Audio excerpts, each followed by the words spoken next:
Yo estaba parada frente al espejo, acomodando el cuello de la única blusa decente que tenía, cuando mi teléfono vibró con el correo de confirmación de la entrevista. Me temblaron un poco las manos.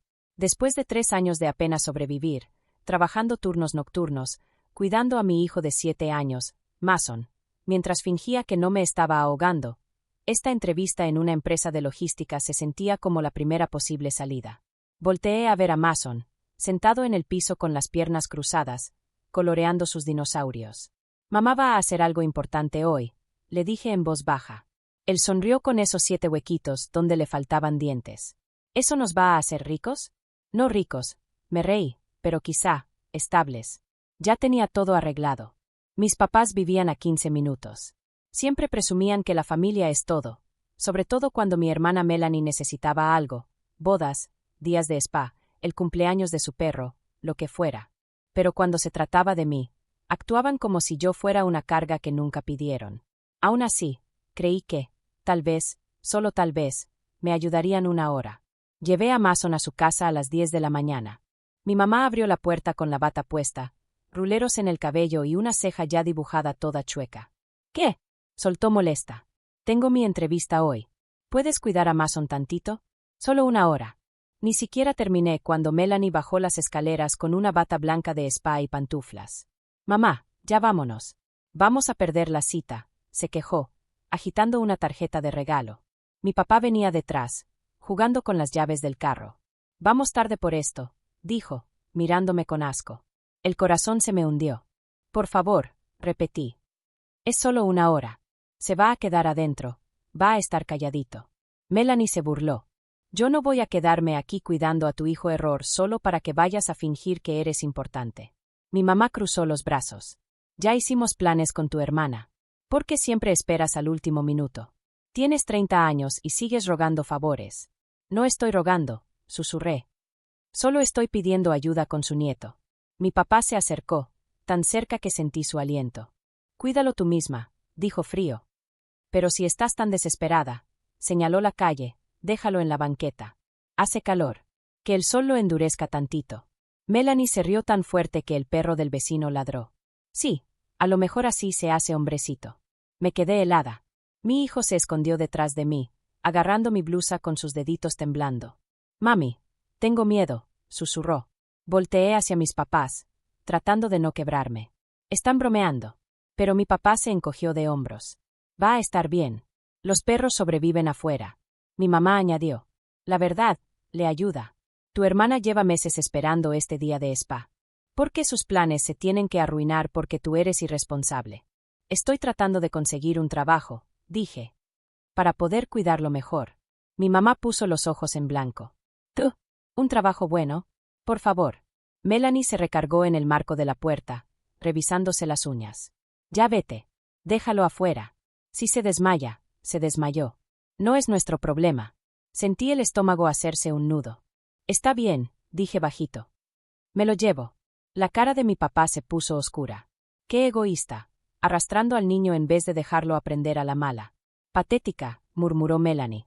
Mi mamá pasó empujándome tan fuerte que mi teléfono cayó al cemento. Nadie se disculpó. Mientras se iban hacia el coche, Mason me jaló la manga. «Mami, ¿hice algo malo?» «No, mi amor», me agaché para limpiarle el sudor de la frente. «Tú nunca haces nada malo». Mi papá gritó desde la cochera. «La próxima vez, no nos estorbes con tus fracasos». Se fueron riéndose, con la música a todo volumen, como si no acabaran de abandonar a un niño bajo el sol hirviendo. Me senté en el carro. La entrevista. Mason. El calor. Sus risas. 1 hora podía cambiar nuestras vidas, pero solo si llegaba. Lo abroché en su asiento, encendí el aire acondicionado y manejé. En todo el camino solo escuchaba una frase en mi cabeza. Que el sol lo endurezca. En ese momento, algo dentro de mí se rompió. Callado, pero para siempre. Ese día juré que jamás volvería a permitir que mis padres eligieran la seguridad de mi hijo por debajo de la cita de uñas de mi hermana. Y no sabía que la oportunidad de recuperar todo, y quitarles todo, llegaría mucho antes de lo que imaginábamos. Dejé de contestarles los mensajes, dejé de fingir que éramos una familia. Pero ellos no lo soltaron. Mi mamá empezó con sus mensajes pasivo-agresivos. «Tu hermana necesita ayuda este fin de semana. Trae a Liam». Somos familia. No puedes ignorarnos. Más te vale no criar a ese niño tan blando como tú. Mi papá no se quedaba atrás. Nos debes por haberte criado. Estate disponible el domingo. Te esperamos. Bájale a la actitud antes de que te recordemos quién te hizo. Y luego, el peor de todos. Siempre vamos a elegir a tu hermana primero. Acéptalo. Me quedé viendo ese mensaje tanto tiempo que la pantalla se oscureció 2 veces. Acéptalo. Con eso me criaron. Pero a Liam, a él no lo iban a destruir. Esa semana, mi hermana Madison me llamó con su veneno disfrazado de dulzura. Mamá dice que estás enojada porque dejaron a tu hijo afuera. Se rió. Relájate. No es de cristal. Madison, dije, no tienes derecho a hablar de mi hijo. Por favor, bufó. Estás celosa porque mamá y papá confían más en mí. Tal vez si tuvieras una vida. Sí la tengo, la interrumpí. Una que construí yo sola. Ajá, se burló. Pues constrúyete también una personalidad. O una columna vertebral. Y me colgó. Me quedé viendo el teléfono, temblando. No de miedo. No de tristeza. De algo más caliente, más profundo, más filoso. A la mañana siguiente, mi mamá. Tráelo hoy. Vamos a llevar a tu hermana de compras. ¿Compras? Pero claro. No respondí. 30 minutos después, mi papá. Más te vale que no nos estés ignorando. Y luego, te vas a arrepentir. Me senté junto a Liam, que coloreaba en silencio. Levantó la mirada con esos ojotes cansados. Mami. Sí. ¿Vamos a regresar con la abuela y el abuelo? No, respondí sin pensarlo. Sus hombros se relajaron con el suspiro más pequeño y más triste que he escuchado. Qué bueno, susurró. Con eso me bastó. Esa noche no pude dormir. Me quedé viendo el techo durante horas, dejando que años de humillaciones pasaran frente a mí como una película. Los gritos, el favoritismo, los castigos, la forma en que me trataron como si fuera temporal, y a mi hijo como si fuera un estorbo. Nunca tuve poder. Hasta ahora. Hasta este trabajo. Hasta que sus amenazas dejaron de darme miedo. Ellos pensaban que perderlos me rompería. Pero perderlos fue el inicio. Y cuando llegara la venganza, sería real, sería fuerte y sería imposible de ignorar.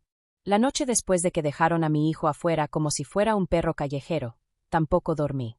Me senté en la orilla de la cama mientras mi niño dormía acurrucado junto a mí, sus hombritos subiendo y bajando en respiraciones irregulares. Sus mejillas seguían rosadas por el sol.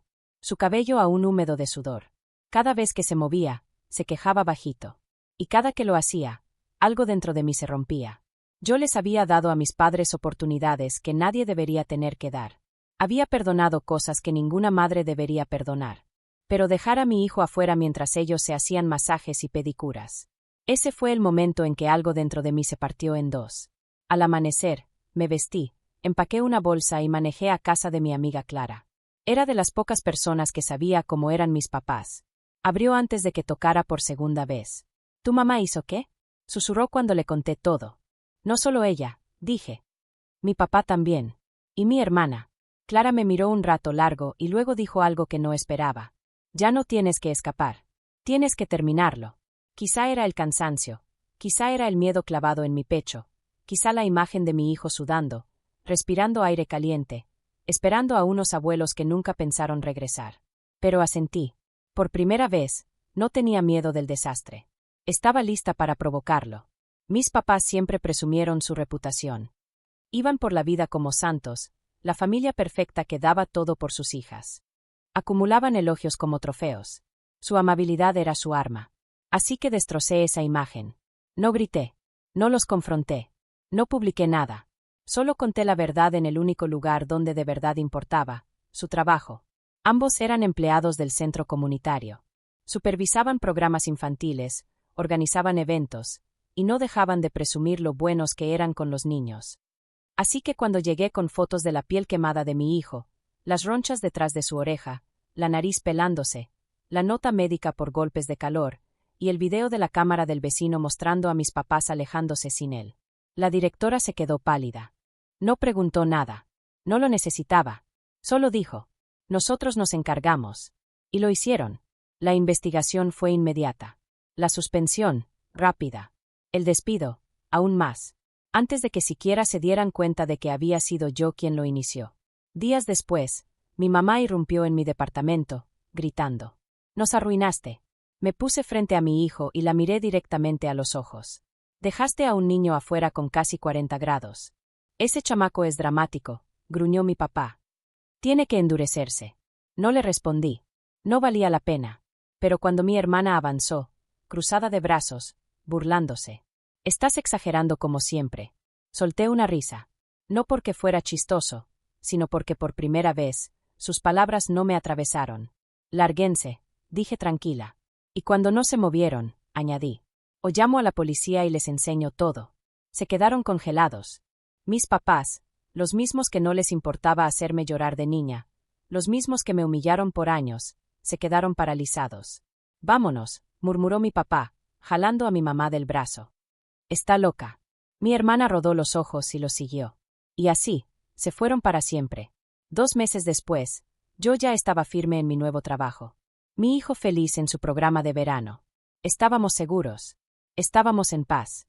Por fin éramos libres. Entonces llegó una carta de mis papás. Una disculpa larga, dramática, hablando de la unión familiar, de los errores, de que no dejemos que la gente de afuera nos separe. Hasta abajo, con la letra de mi mamá. Necesitamos ayuda. Tu hermana se quedó sin niñera. Nos debes esto.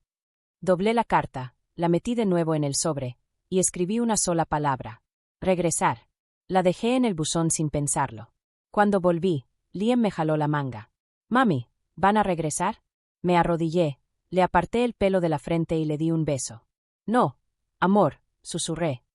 Ya no nos van a lastimar. Te lo prometo. Y esta vez, sí me creí cada palabra. Porque no solo perdieron mi confianza. Perdieron el acceso. Perdieron el poder. Perdieron a la hija que aguantaba. A la que se quedaba callada. Ahora tenían exactamente lo que merecían. Nada. Y por primera vez, el silencio no era mío. Era de ellos.